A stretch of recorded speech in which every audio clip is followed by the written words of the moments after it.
Hey horror fans, welcome back to Room 237, coming at you with another review.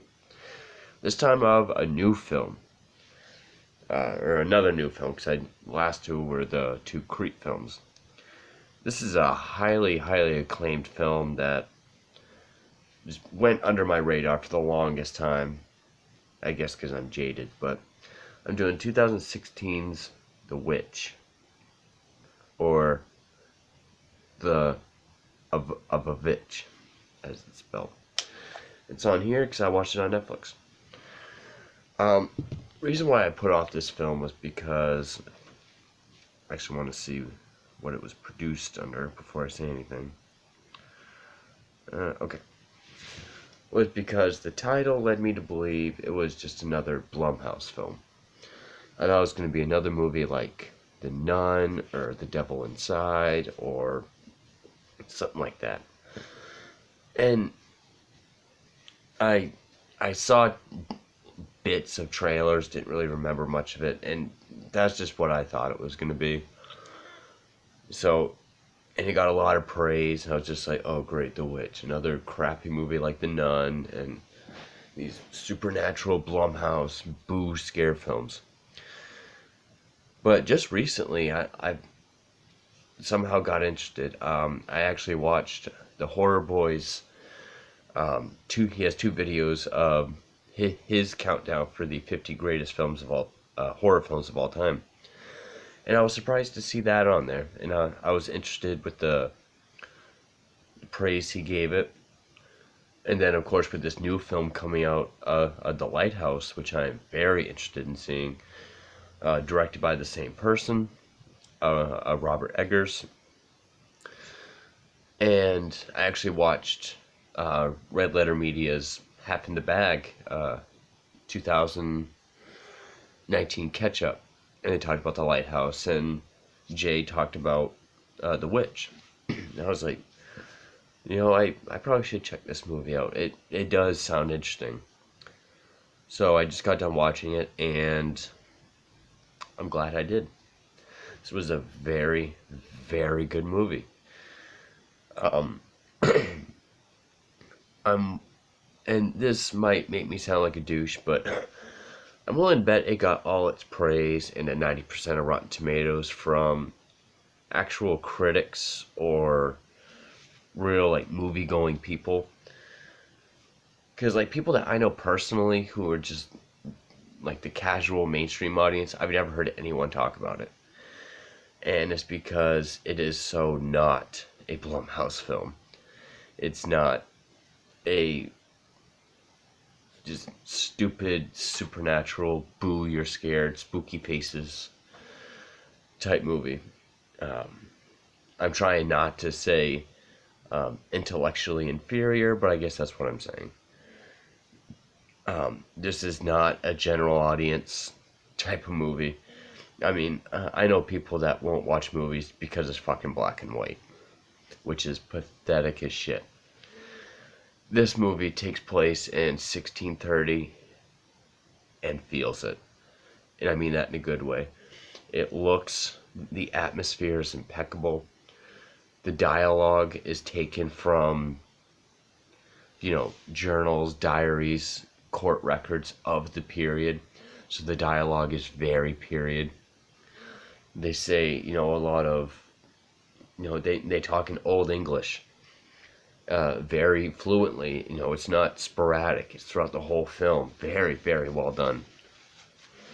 It is very slow paced. It is a slow build. Actually, Jay on Half in the Bag actually compared it to The Shining, which is my favorite movie of all time, and I can see that. Definitely. It is certainly a Kubrick type film. You get long, lingering shots. It is about, the sort of isolation and the descent of, well, instead of a dad, it's a whole family. And events, where Shining is more open to interpretation of what's going on. I think The Witch tries to do that, but in the very beginning and the very end, it does say, okay, there is witchcraft and supernatural shit going on. It doesn't really have a story. It's more of like a situational thing. You have this family. You have a mother, a father, a young teenage daughter, a younger son, really young, like 4 or 5 year old boy and girl twins, and then you have a baby. And they're it's 1630 New England. They've been exiled from a village over a religious dispute. So they're all by themselves. They have no money. They're having a hard time hunting and trapping, having food. The In the beginning of the movie, the older daughter is playing peekaboo with the baby. And on the last time she goes peekaboo, the baby's gone. And they don't know what happened to it. They're sort of saying a wolf took it. But the daughter seems to think that there's a witch out in the woods.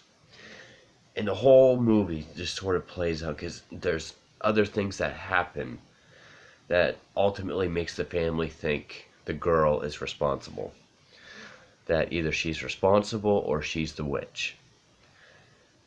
And I'm going to say spoilers, but I highly recommend this film. I really do. I mean, what's really amazing is that this is Robert Eggers' first film. His fucking first time directing a movie. And I'm comparing it to Kubrick. I mean, that's one of the biggest accolades I think I've ever given. It's not what Hollywood would call short-term memory theater. It's not an Annabelle movie. It's not Truth or Dare. It's not The Nun. It's not even like The Conjuring, and I like The Conjuring. Just one of those horror movies of the week that, there's not much thought put into it. People go on Facebook and say, like, oh my god, it was so scary. Like, I couldn't even. My even was so couldn't. Like, well, try watching a real horror movie. And I don't mean to sound like a pretentious douche, but it's amazing what gets put out there that the general audience loves. But I mean, this movie did get praise, and it does deserve it. So, spoilers now. We do see what happens to the baby. It was a witch. This homely-looking naked witch. She's smearing her naked body with blood and entrails. Entrails is implied, but the blood of the baby. And there's already tension between the family because the father had to sell the father's silver cup for hunting supplies. And everyone already just targets the older daughter, which I would want to get her name. Anya Taylor-Joy, she was 20 years old. Actually, it came out in 2015 in Sundance, so she was probably 19, but she's playing like a 12, 13-year-old because they talk about, her becoming a woman, getting her period, and maybe going out to work for another family. And so there's just already tension. The mother wants to go back to the village, the father doesn't. And then one night the boy and the daughter are going through the woods. He wants to check on a trap, and the daughter gets bucked off the horse. The boy runs off to get the dog. Of course the dog dies, but he gets taken by a witch in the form of like a young pretty woman who kisses him. The family thinks the daughter took him out to the woods do something terrible. And that's sort of the main gist of the film. It's just every horrible event that happens, the family just, who is incredibly religious, we don't really know why they got exiled. I mean, it is 1630, so it is around like the witch trial period. But and it, they're out on their own, they're starving, they're God loving and hell fearing, and it's just their descent into this madness. Like, all this horrible stuff is happening. It's to them, there's no other explanation that it's witchcraft or it's the devil. And it's so well done. I mean, even the kid actors who, let's see if I can, whoops. Okay, so she was 19. I can't click on the other kids, but they're all probably under 10 years old. I mean, the twins are probably between 4 and 6. They even do a good job. There's parts when they're being annoying kids, but they're supposed to be. Their acting is still impeccable. Like, they talk with that old English very well. And just the atmosphere, it's a beautiful, it's a dreadful looking film, but in a good way. Like, just the tone of it, it's this very gray palette. It's a very somber looking movie, very dreary. The atmosphere is, it's like this constant gray and rainy, but some shots are very wide, so you really get this sense that they're in the middle of nowhere with nothing but woods around them. It really immerses you in the movie. Again, I thought the dialogue was very well done. It even said much of the dialogue, again, was lifted from journals, diaries, and court records.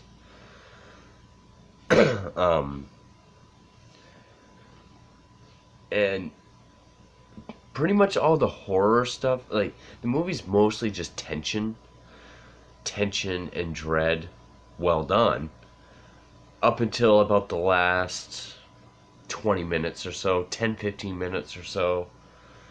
It gets to the point where, when the son finally dies from whatever it is he had. I mean, did he get an illness from the cold and die of, like, pneumonia?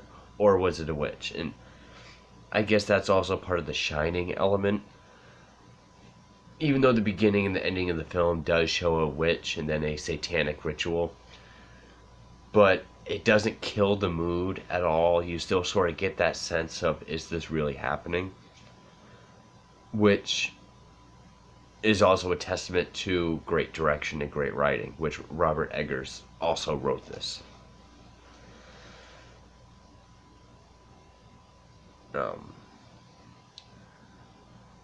The dad is so distraught over, the loss of his son, and the twins called the daughter a witch because she said she was, just to kind of scare him, get him to be quiet. And then she says that the twins have talked to their black goat, Black Phillip. So he locks them in the goat barn. And all the scares in this are not jump scares, which I applaud dearly. Because, again, even movies like It, that people just eat the hell up, it's all fucking jump scares, which is the cheapest form of scares.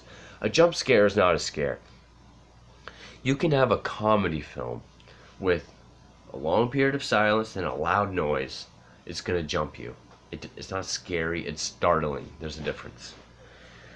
This movie has some disturbing images. And I think disturbing gets thrown around too much. Like, anyone say it's disturbing, they think you're like, fucking a dead body or something, or doing something to children. You can be disturbing without going, human centipede. like, the mother has this vision of the son that died holding the baby, and she goes to breastfeed it. But then at the same time, we see the kids out in the barn with the goats, and we see that homely naked witch again, you know, beating off the goat. So then when we see the mother again, she's not holding a baby. She's holding like a blanket, and there's a crow in her lap that's pecking at her breast, and blood coming out as she's laughing maniacally. So a lot of what the fuck moments that, with the music and just everything that's come before it and during it, very impactful. The music is another great thing. It's all, again, like The Shining does have like that dun dun dun dun. This is all very ominous, very, low key, almost like John Carpenter, like a really creepy. I would say bigger than Carpenter, but kind of feels like a Carpenter score. He says a score should be the wallpaper to a scene. It shouldn't, be like an exclamation point. And then it leads up to like the goat ramming its horns into the dad, the mother coming out, and the twins are gone. I guess the witch took them, and the mother just thinking that the daughter had everything to do with everything. Daughter ends up killing her, seemingly out of self-defense, but then out of rage, just keeps stabbing her. And then she talks to the goat. The goat leads her out into the woods naked, which I thought it was a stunt double because I didn't know she was 19. She looks much younger. I thought she was at the age of her character, but I guess it could have been her. And she comes across this satanic, ritual with a fire and naked dancing, and she becomes a part of it. And that's how it ends. But, this movie is just what you don't see in horror anymore, or very little. A movie that is so heavily built on atmosphere, suspense. I'm gonna say story, even though there really isn't a story here. It's just more of, I guess, kind of like The Shining. The Shining doesn't really have a story. It's just a group of characters in one setting, and a series of events unfold. But atmosphere, suspense, music, the acting, it's not. This is not a popcorn horror movie, and that doesn't necessarily mean those kinds of horror movies are bad. Hell, I mean, like a George Romero zombie film, or like Reanimator. Those are popcorn horror films, and those are some of my favorite movies of all time. I mean, it's not like the modern ones. It's not like Annabelle. It's not like, well, I can't really say The Purge because that's way too different. But like those supernatural, not necessarily supernaturals and ghosts, but like evil forces, witches, demons, whatever. Where it's done so hokey and so cheesy, and it is like The Nun or like Annabelle, or it's just crap. This felt like art. It felt like very dark, suspenseful art. It felt like a masterpiece of a film. I was incredibly impressed by it. And I would not be surprised if there's a number of people my age or younger who say it sucks or they don't like it just because of the language, because of the old English. No, they talk like old. Yeah. People my age and younger are monosyllabic. They talk like old. The movie sucks because it's all old. This movie actually reminded me also of Shyamalama Ding Dong's The Village, but done right. In a sense, you have heavily religious people. They fear the woods. Well, The Village is more so the woods. This one is, they do fear the woods, but well, yeah. So I guess it is like that. You have a young blonde girl that's the center of it, but done well. There's no stupid Shamalama Ding Dong twist. It has good tension, great suspense.